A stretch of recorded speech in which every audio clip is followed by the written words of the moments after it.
Bonjour à tous et bienvenue sur la chaîne Histoire Armée, la chaîne qui parle d'armes et d'histoire. Aujourd'hui, quatrième vidéo de la série sur les armes et l'histoire, où nous abordons le rapport des hommes à travers les âges avec ces outils que sont les armes.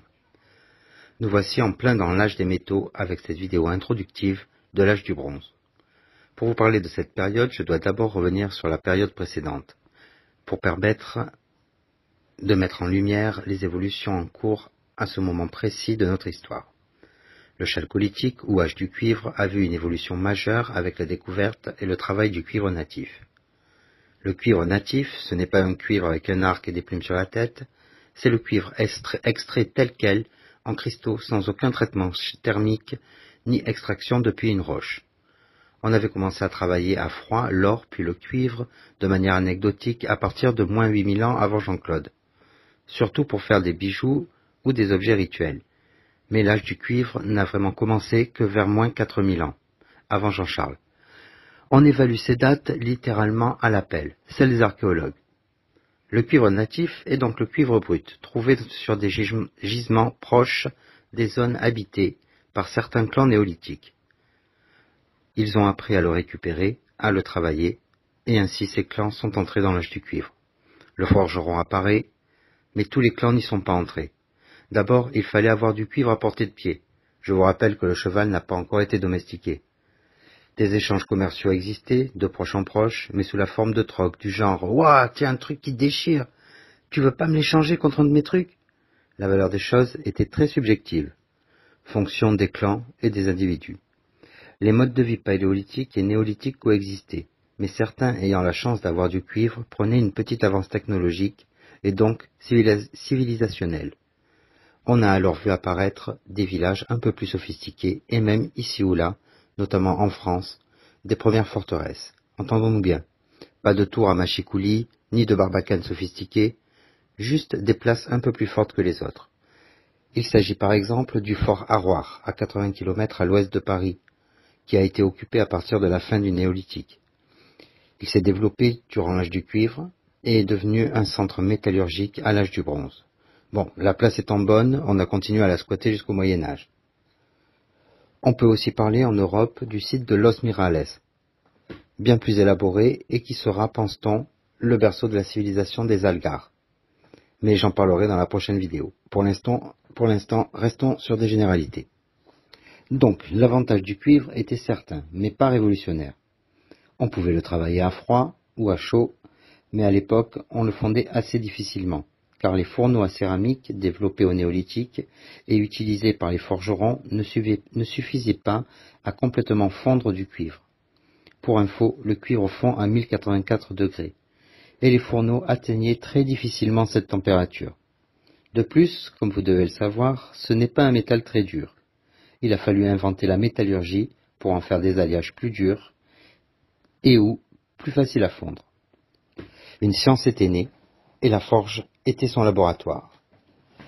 On voit alors apparaître le bronze arsénié. Oui, du cuivre allié à de l'arsenic, ce qui permet de le durcir. Pour les fondeurs, le port du masque FFP4 était alors conseillé. Et enfin, du bronze en alliant du cuivre et de l'étain, ce qui a le double effet de baisser sa température de fusion et de le durcir. Le truc intéressant étant que, paradoxalement, en alliant deux métaux mous, on en faisait un assez dur. Trois problématiques apparaissent alors. La première, c'est que les éléments ne sont pas issus des mêmes zones géographiques, du genre d'un côté à l'autre de la Méditerranée. À côté quoi, surtout si on y va à pied. La seconde, c'est que l'extraction des mines à ciel ouvert ou à galerie est très très dure, surtout sans aucun outil mécanique. En gros, Germinal à côté, c'était une colonie de vacances. La dernière est qu'il faut désormais protéger les richesses accumulées par la classe dominante. La réponse est assez rapide. D'abord, l'invention du commerce fluvial, puis maritime. Ensuite, le développement des sociétés ultra-hiérarchisées, et pour finir, la fortification des nouvelles cités. Bon, là, j'ai l'impression de décrire une partie de Sid Meier's Civilisation 2. Les plus anciens comprendront. Mais revenons au sujet central de la chaîne, les armes. Elles grandissent. On passe de haches avec peu de cuivre à des haches massives et meurtrières en bronze. Les couteaux s'allongent et se rapprochent petit à petit des épées. Les lances deviennent des hallebardes. Il n'y a qu'un souci, c'est qu'avec la hiérarchisation des sociétés, l'invention de la tyrannie et de la monarchie, les armes ne sont plus accessibles à tous dans la société de l'âge du bronze. De plus, comme le bronze nécessite des éléments issus du commerce, les armes ont un prix, et peu de gens ont les moyens. C'est fini le temps où on se fabriquait son matos en mode bushcraft. On a aussi inventé la milice urbaine, des troupes de soldats spécialisés, non pas pour défendre la cité, mais pour tenir une population asservie et soumise aux durs travaux que cette nouvelle modernité imposait. Il est aussi possible que l'esclavage soit apparu à cette époque, mais pas sûr. En tout cas, ça y est, c'est officiel, la chanlie a été inventée, et il apparaît une classe de profiteurs protégés par une milice violente tournée vers la population. Ne voyez aucune similitude avec notre époque si progressiste. Donc, fini les groupes villageois solidaires diversifiés en collecteurs, paysans, bergers, artisans, protégés par une petite aristocratie guerrière dont le niveau de vie n'était pas très différent des premiers. Parallèlement, la guerre change.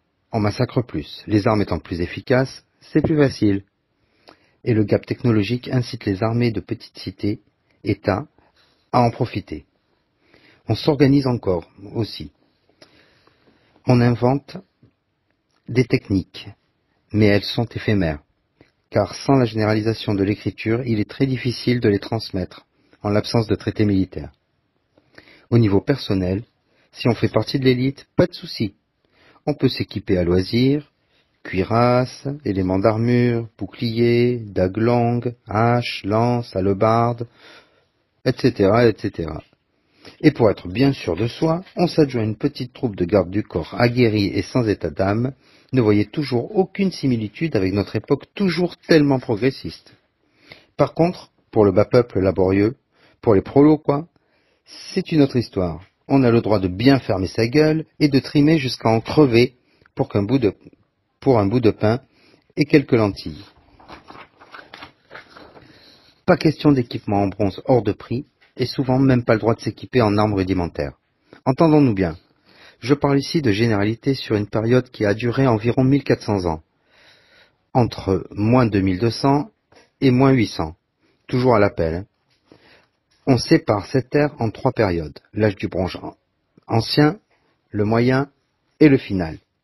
Dans les prochaines vidéos, je ferai un focus sur différentes civilisations de chacune de ces périodes, entre autres la civilisation des Algars en Espagne, les Hittites, les Mésopotamiens et bien sûr les Égyptiens, mais bien d'autres en Europe centrale, en France et ailleurs. Voilà, c'est la fin de cette vidéo, j'espère qu'elle vous a intéressé. Si oui, n'hésitez pas à commenter, partager et vous abonner. C'était Histoire Armée, à bientôt.